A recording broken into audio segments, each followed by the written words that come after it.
పొరబాటున చేజారిన తరుణం తిరిగొస్తుందా? ప్రతి పూటొక పుటలా తన పాఠం వివరిస్తుందా?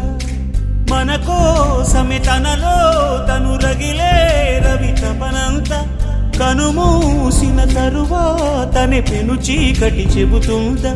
కడతేరని పయనాలెన్ని, పడదోసిన ప్రణయాలెన్ని అని తిరగే ఛాయా చరిత పుటలు, వెను చూడక ఉరికే కథలు, తమ ముందు తరాలకు స్మృతుల చితులు అందించాలా ప్రేమికులు. ఇది కాదే విధిరాత, అనుకోదేం ఎదురీత. 10 నెలలు తనలో నిన్ను మోసిన అమ్మైనా అప్పుడో ఇప్పుడో కననే కలను